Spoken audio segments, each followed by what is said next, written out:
Let's go. I have 4 packets of 375-gram chickpeas. They're dried. We have to soak them for 20 hours before we are able to can them.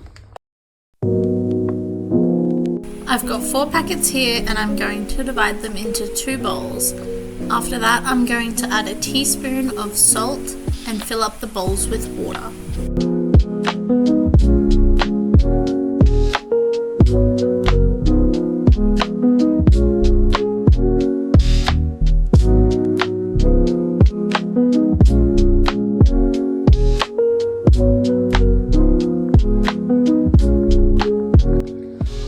So this is what they look like at the start of soaking, and this is after 20 hours of soaking. I emptied out the water about 3 or 4 times every few hours and refilled it with fresh water. That's important to do.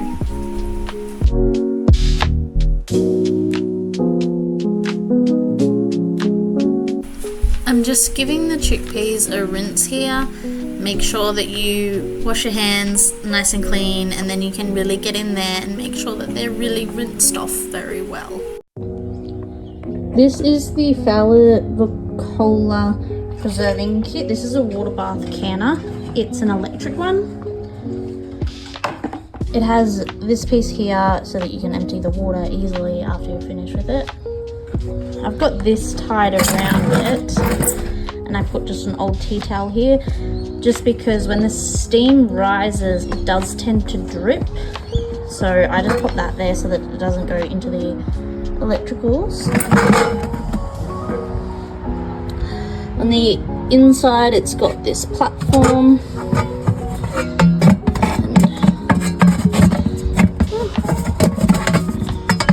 well, it's got the boiling piece under there anyway. So you sit that on top, fill this up with water just above your jar level, and then the jars go in there and they boil away for whatever time is needed, and then they will, as the temperature increases inside the jar, everything will sort of expand a bit like it does with heat, and then as it cools down it will vacuum seal itself. Okay, so I'm going to be cooking these chickpeas for 20 minutes and I'm going to be skimming off that top as well. I've added some salt. I think it was a few tablespoons. I can't exactly remember. Okay, so I prefer to do this outside. I did start doing it inside, but when I water bath can for a longer amount of time, there's a lot of steam and it gets pretty hot inside, so quite literally just filling it up from the tap.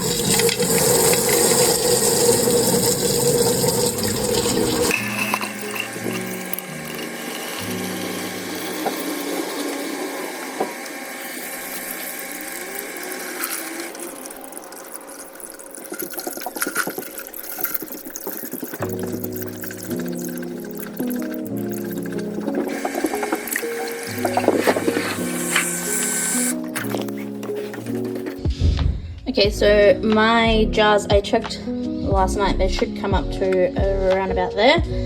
So I've just filled it up to here. The water should rise as we put the jars in.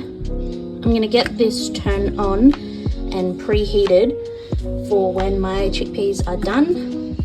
If you are going to put hot jars into the canner, you want to make sure that it is hot and heated up ready to go.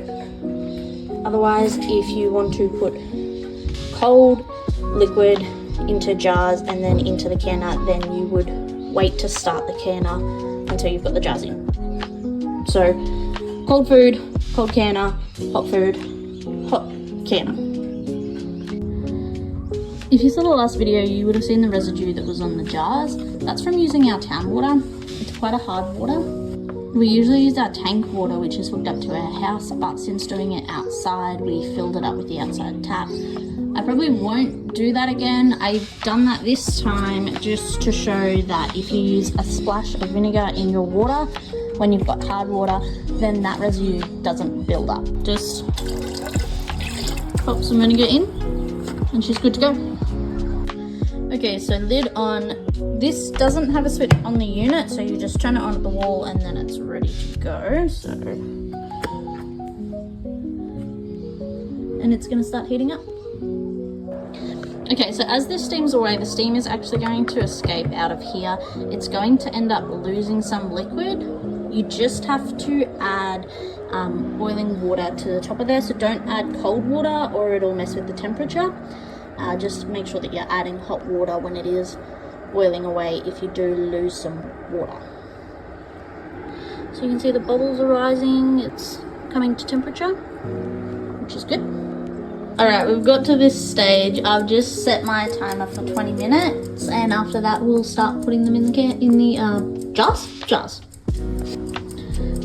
Keep the lid on so it keeps the heat in. This is quite a large pot, so it's struggling a little bit to get as hot as it usually would. Just remember to take it off and skim off that weird top part. Okay, so our counter is preheated. You can see the little water droplets at the back there. That's why I have the tea towel. But the chickpeas aren't ready yet, so I'm just going to turn it off. It'll stay hot, so it'll be fine. Wash your jars thoroughly. So I've started out with a sanitized sink here, so washed it out and then used hot water to sanitize it. I've filled it with boiling water and I've popped the jars in it just to sanitize them further after they've been washed. And I've put a splash of vinegar in there as well, just to make sure that they are nice and sanitized. And then over here I've got the lids and I've got the utensils in a dish of hot water with vinegar in it as well. These chickpeas have to cook for 20 minutes before we pop them into the jars. I'm reusing jars here from the store. They have what's called a lug lid style. So that sort of goes on nice and tight. Those little lips there that you see, they hold onto the jar, and then you have the pop in the middle just to make sure that it is suctioned down and sealed correctly. I know a lot of people prefer not to reuse jars. A lot of people say that you can't reuse jars, but as long as the seal's good, you can. Or as long as the seal's good, I can. I've got vinegar here, which after we put the peas into the jars, we need to wipe the rims of the jars with the vinegar just to make sure that there's no residue, like food residue on there, so that the seal isn't affected in a negative way. Alright, so the jars are all ready. I've got them on this wooden board just in case the temperature difference between the two. Not really a big deal, I just don't want them to crack, so this is better. Just taking my, I have no idea what this is called, but it sits over. It usually, in some jars it sits like in there, like that. But for these smaller ones, I'm just gonna have to hold it on there, and I'm not going to put that liquid that they were cooked in into the jars. I'm gonna fill the jars up with boiled water after they're all done. So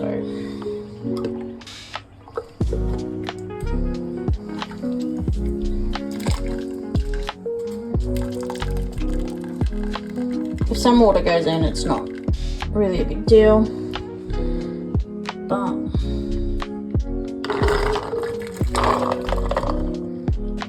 just goes in like that. So I'm going to fill these all up with a cup of beans and then we'll see how we are.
Okay, so this is not turned on at the moment, but it is preheated. You can see the steam coming off of there. So this is hot. These jars are hot. So I'm going to load them into here and then I'll turn it on. I make my husband do this part because I am scared that the jars are going to explode. It does happen occasionally. Just look into it, look into all the safety aspects of canning before you go ahead and try anything. I do things very against the rules, I guess, but there are lots of pages that throw back to this sort of style of canning where it's more like what our grandparents and great-grandparents used to do instead of what a lot of people do now. Also, if you are looking at getting into canning, definitely do some research on botulism. A lot of people sort of fearmonger around canning with botulism, but if you know the signs and you know what to look out for, just do some more research. It's not something that kills you instantly. It happens gradually and there are signs beforehand, so I'm not as concerned about botulism. I also live in Australia where I could just pop down to the hospital if I suspected it, if I knew that I ate something home canned, and I would be able to tell them that. But it's really not as scary as it seems once you do your research and look into it. There's not as many cases of botulism as people make out, so just look into that too. These little bubbles coming out, they're normal, they happen every single time. I think it's just to do with the heat in the jars and the pressure building. Okay, so the jars are all loaded. Turn the canner on. I'm gonna give this lot about 2.5 hours and then we will turn the canner off and leave it for about 10 minutes, just so that we don't shock the jars too much when we pull them out of the canner. I also make my husband do this part because he's much braver than I am.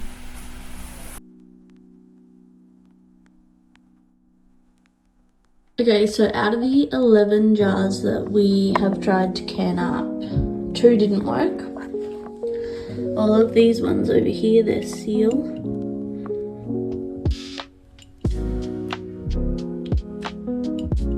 It's fine. But then this one isn't. So this one can go in the fridge and be used straight away. This one's lid came off, so this lid isn't good anymore. So I won't put that back in to use that for future canning rounds, and this one as well I won't put back in. But all these jars are good and sealed and fine to go on the cupboard. So from the 4 packets we've got 9 jars here. This jar will go to the chooks. This will be put in the fridge, we'll use it straight away. But we also got 7 lunches made. So I made 5 lunches for the week and 2 lunches yesterday with the chickpeas that we didn't put into jars. And then I also made chickpea curry last night as well. Because